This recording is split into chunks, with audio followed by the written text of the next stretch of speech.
से इंसान निकलते हैं। से जुड़ा रहा हूँ। इसके एकदम शुरुआती पाठकों में मैं हूँ। महमूद को उनकी व्यस्तताओं के बीच से हमारे सम्मुख न ले आए होते तो हम रह ही जाते।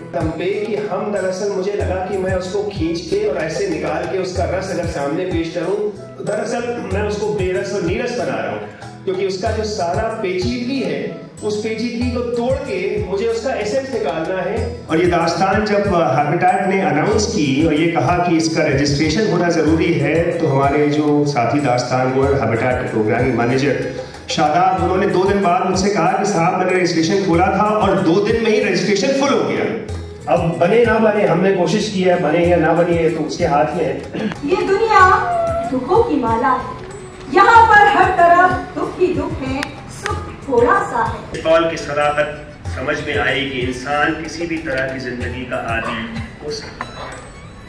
गद्दा नहीं न सही, चादर नहीं न सही, खाना नहीं न सही, सांस का एक डोरा, जिंदगी की एक भ्रम, दिल में उठती हुई कोई ख्वाहिश। इंसान जब तक सांस ले रहा है, कोई ये नहीं कह सकता कि सांस की वो चिंगारी कब लौ लेके धड़क उठेगी। बहुत भावुक था और उन्होंने अर्थ निकाला बहुत अच्छे से और दुविधा बताई कि जो पार्टीशन के लोग थे वो कैसे पीड़ित हुए और इंसान ने कितना झेला दुख, और ये जो सरहद बनती है इसका कोई मतलब नहीं होता है। ये इंसान है जहाँ, और कैसे वो कहती है कि मैं यहीं की थी, मुझे कहीं जाने की ज़रूरत नहीं है। तो ये पार्टीशन ने बहुत नुकसान करा लोगों को, उसका इमोशनली बहुत डैमेज किया लोगों को।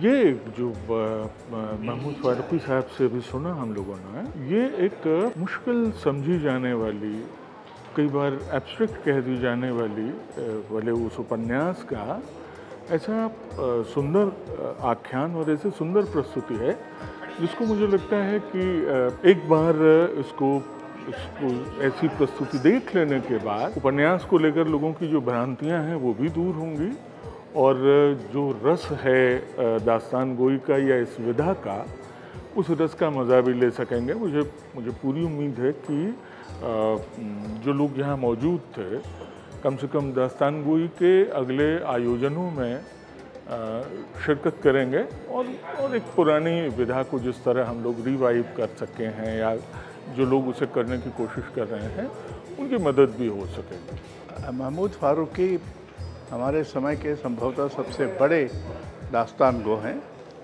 उनकी बहुत सारी दास्तानें मैंने देखी हैं।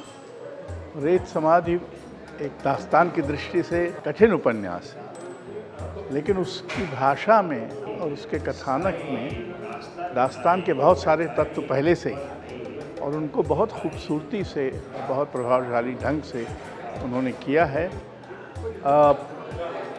दास्तान में जो दिलचस्प भटकाव होते हैं, उनका भी बहुत ही कल्पनाशील इस्तेमाल इसमें है। बहुत सुंदर प्रस्तुति है।